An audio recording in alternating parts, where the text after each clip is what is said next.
Hashtag Kaveri engine trend हो गया था soon after India Pakistan war, क्योंकि देश की सुरक्षा के लिए इंजन्स बहुत जरूरी हैं। और अगर भारत इंजन्स के लिए दूसरे देशों पर निर्भर रहेगा तो जियोपॉलिटिकल सीन के बदलते हुए नेचर के कारण कभी भी मुंह की खानी पड़ सकती है।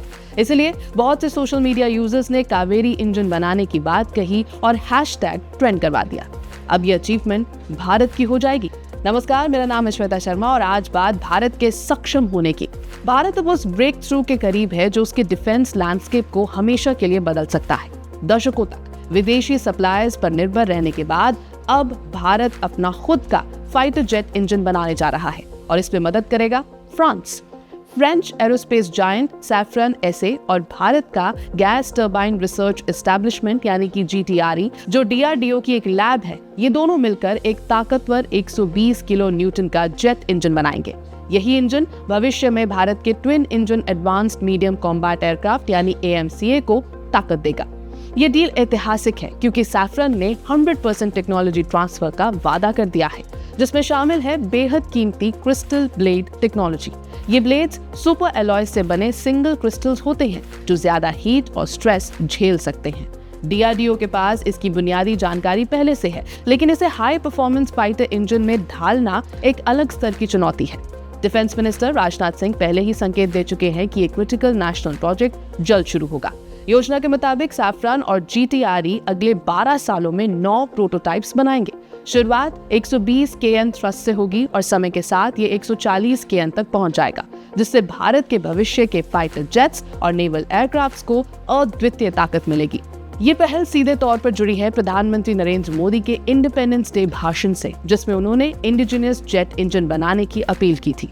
भारत के लिए ये सिर्फ डिफेंस की बात नहीं है, बल्कि स्ट्रेटेजिक इंडिपेंडेंस और सिविलियन स्पिन ऑफ्स की भी है। आज दुनिया में सिर्फ US, रशिया, UK और फ्रांस ही ऐसे देश हैं जिनके पास खुद के जेट इंजन्स बनाने की पूरी क्षमता है।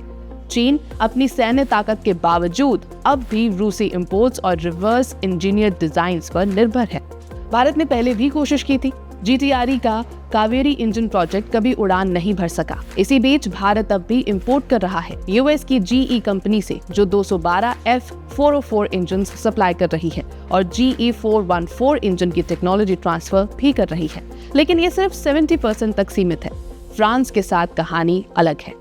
पेरिस हमेशा भारत का भरोसेमंद साथी रहा है। 1998 के न्यूक्लियर टेस्ट के बाद भी भारत पर सैंक्शंस नहीं लगाए थे और मिराज फाइटर्स व मिसाइल सिस्टम्स के लिए सपोर्ट जारी रखा था। आज सैफ्रन के M88 इंजन्स पहले से ही राफेल जेट्स को ताकत दे रहे हैं और अब इस जॉइंट वेंचर के साथ भारत अपना खुद का हाई थ्रस्ट इंजन बनाने जा रहा है। इसमें भारत का प्राइवेट सेक्टर भी जुड़ेगा, यानी कि टाटा, L&T और अडानी डिफेंस। इसके मायने बहुत बड़े हैं। इंडियन एयरफोर्स के लिए इसका मतलब है AMCA फाइटर्स जो पूरी तरह भारत की ओन्ड टेक्नोलॉजी से चलेंगे। नेवी के लिए इसका मतलब है एयरक्राफ्ट कैरियर्स पर तैनात twin engine tech based fighters और रणनीतिक तौर पर इसका मतलब है आजादी। अब विदेशी सप्लायर्स पर निर्भरता नहीं रहेगी और सैंक्शंस का डर नहीं रहेगा। सैफ्रन और DRDO के इस मिलन से भारत आखिरकार उन चुनिंदा देशों की कतार में खड़ा होने जा रहा है जो अपने जेट इंजन्स खुद बना सकते हैं। ABP लाइव की इस रिपोर्ट में फिलहाल इतना ही।